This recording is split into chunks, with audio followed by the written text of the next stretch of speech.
Perkenalkan, nama saya Nani dari Purbalingga. Kenapa? Mbak Hani betul? Mbak Nani. Nani. Iya. Oke. Mohon izin Ustaz mau bertanya.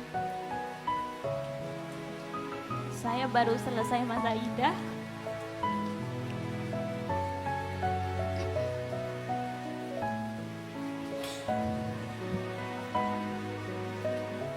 Dan saya seorang ibu. Hampir seperti cerita tadi Mbak Rara ya, kayak gitu.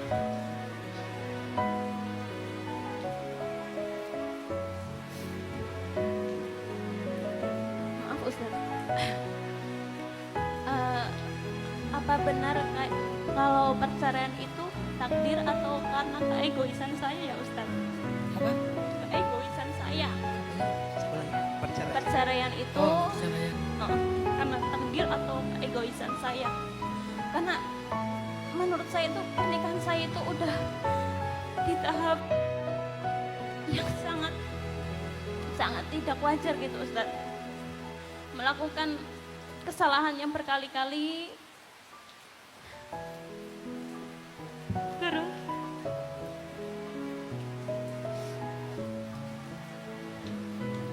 Mbak Nani punya anak punya Ustaz 1. 2. Yang paling kecil umur berapa?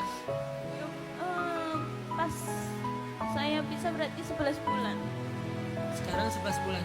Sekarang udah 15 bulan. Sama Mbak Nani. Iya. Yang gede? Masih. Yang gede berarti umur 10 tahun Pak Ustaz. Oh cewek. Ya. Intinya gini Ustaz, saya mau tanya, bagaimana cara saya menjelaskan ke anak saya kalau saya itu tidak bisa dengan ayahnya? Karena sampai sekarang pun anaknya itu tidak tahu kalau saya itu berpisah kayak gitu Ustaz. Karena saya menjaga perasaan anak saya kayak gitu Ustaz. Kalau anak saya bilang lagi di mana, lagi kerja kayak gitu. Terus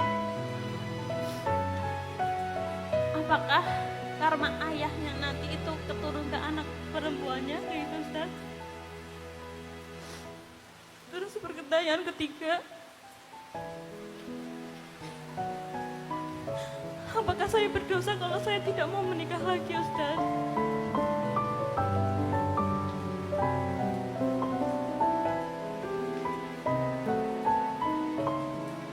Banyak yang memahaminya kalau seorang ayah atau ibu pernah berzina, nanti anaknya akan nurun gitu, mendapatkan dosa yang sama, akan melakukan hal yang sama atau diperlakukan yang sama oleh orang lain. Nggak kayak gitu maksud hadis. Maksudnya gini, kalau orang berzina lalu perempuannya hamil, otomatis kan secara syariat anak itu bukan anaknya si ayahnya kan? Bukan anaknya si ayah gitu. Kemudian orang tuanya nih nggak paham syariat. Karena nggak paham syariat, ketika anak perempuan ini kelak menikah, si ayahnya menjadi wali menikahkan anak perempuannya.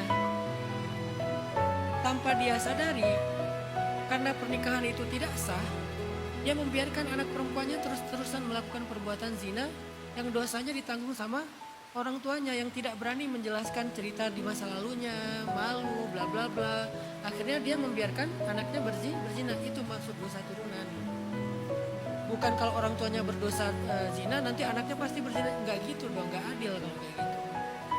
Sehingga hadis itu justru ngajarin kepada orang yang udah terlanjur berbuat zina, dia harus mengambil tanggung jawab dan konsekuensi itu untuk menjelaskan ke anaknya, kamu bukan anak ayah secara Islam, kamu anak ayah secara biologis, jadi ayah nggak bisa menikahkan kamu, harus pakai wali, hakim dan seterusnya.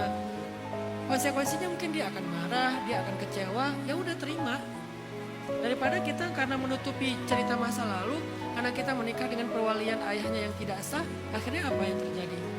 Dia kan gak sah pernikahannya, kan kita kayak nurunin terus ya. Dan seterusnya nanti turun terus ke cucunya, cicitnya kan gitu ya. Nah ini yang dimaksud dengan dosa turunan. Jadi bukan difahami kalau ayah berbuat dosa zina, nanti anak perempuan pasti akan dizinahi orang, kayak gitu juga. Itu ya Mbak Nani ya. Jadi Tinggal sekarang kondisinya kayak gimana. Kalau nggak kayak gitu ya udah, berarti kalau anak ini adalah anak yang halal, alhamdulillah, udah nggak akan ada apa-apa. Tergantung anaknya nanti gimana dia dididik. Yang kedua, pertanyaan yang pertama tadi adalah gimana ngejelasin. Menjelaskan itu bukan tentang menyampaikan fakta, tapi menyiapkan anak untuk siap. Jadi bukan bagaimana cara saya menjelaskan, bagaimana cara saya menyiapkan dia untuk bisa menerima kenyataan. Maka fokusnya Mbak Nani atau siapapun yang nasibnya sama, cobalah didik anak itu sebijaksana mungkin, sampai secara mentalitas, secara mindset, secara iman, suatu saat dia akan siap dengan sebuah kenyataan hidupnya. Saat itulah Tuhan akan menjelaskan. Tapi hari ini orang terus berpikir tentang bagaimana membahasakan, bagaimana menjelaskan. Sementara secara mental anaknya nggak disiapkan, secara pola pikir mindset anaknya nggak disiapkan, secara ilmu agama atau iman anaknya nggak disiapkan. Gimana pun bahasa kita menjelaskan dia nggak akan terima. Jadi fokusnya sekarang gimana mempersiapkan anak ini. Dan mempersiapkan anak ini bukan hanya untuk mendengar cerita ini, tapi untuk hidup dengan segala realitasnya. Kan hidup bukan hanya cerita masa lalu orang tuanya kan, tentang masa depannya dia juga, masa kininya dia juga, realitas dia juga. Siapkan anak itu. Ketika anaknya udah siap, insya Allah nanti dia akan menerima. Yang ketiga, jangan sampai masalah orang tua, ayah dan ibu, suami istri itu mengurangi hak yang ada. Ini pentingnya orang belajar tentang ilmu perceraian. Dalam Islam ada namanya sarahan jamilah, perceraian yang indah. Perceraian itu ada yang indah dalam Islam. Karena ada perceraian nggak mesti indah. Ya udah, kalau gitu gimana perceraian yang indah?